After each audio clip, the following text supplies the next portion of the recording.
এ রাব্বি, আজান দিছে, আমি নামাজটা পড়ে আসি, তুই আস্তে আস্তে ভর। মহাজন, আজান দিছে, আমি নামাজটা পড়ে আসি। আজান তো মাত্র দিল, এখন তো আধা ঘন্টা সময় আছে, কাজ করো 10 মিনিট পরে যাইও। একবারে আজান শোনার সাথে সাথে যাওয়া লাগবো না। মহাজন, বাসায় যাবো, ওজো টোজো করবো, 10 মিনিট এমনি সময় চলে যাবে। শোনো, এই মালগুলো আগে সরাও, নতুন মাল ঢুকবো, জায়গা ক্লিয়ার করো আগে, এরপর নামাজ পড়ো যাও।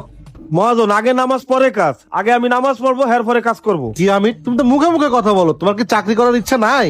মহাজন, এই নামাজের জন্য যদি আমার চাকরি চলে যায়, যাক, রিজিকের মালিক আল্লাহ তাআলা, এর সাথে যদি ভালো কিছু থাকে, এর সাথে আমি ভালো জায়গায় চাকরি করতে পারবো। ভালো চাকরি থাকবো না, তাহলে যাও, আজকে থেকে তোমার চাকরি করা লাগবে না, তোমার জায়গায় নতুন লোক নিবো, যাও। ঠিক আছে মহাজন, আসসালামু আলাইকুম। ওয়ালাইকুম আসসালাম। কত বড় বিয়াদব, মুখে মুখে কথা বলে। আব্বা, তুমি এত তাড়াতাড়ি বাসায় চলে আইছো? আমি চাকরি ছেড়ে চলে আইছি, যে নামাজের জন্য কথা শোনা লাগে, সে চাকরি আমি করবো না। আব্বা, তুমি একদম ভালো কাজ করছো, আগে নামাজ পরে কাজ, আল্লাহ বাঁচায় রাখলে এসে ভালো কিছু হইব। যাও, তুমি নামাজটা পড়ে নাও, আমি কাজটা শেষ করি।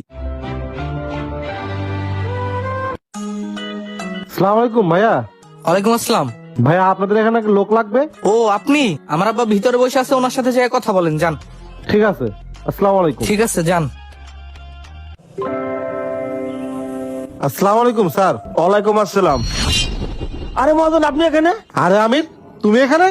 আমি তো এই সোয়ামেলের মালিক। কি বলো, তুমি মালিক? তা আপনি এখানে? না মানে শুনছিলাম এখানে নাকি একটা লোক লাগবে, এই জন্য আর কি আসছিলাম। মহাজন, রিজিক এমন একটা জিনিস, আল্লাহ তাআলা কারে কোহনে নিয়ে যায় সেটা বলা যায় না।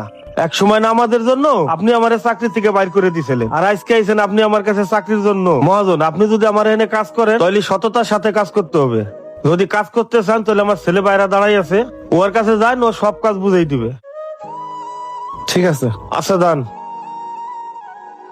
আগে নামাজ পরে কাজ, আল্লাহকে ডাকুন, আল্লাহ আপনার রিজিকের ব্যবস্থা করে দিবেন। ভিডিওটি ভালো লাগলে বেশি বেশি শেয়ার করে সবাইকে দেখার সুযোগ করে দিন। সবাই ভালো থাকবেন, আসসালামু আলাইকুম।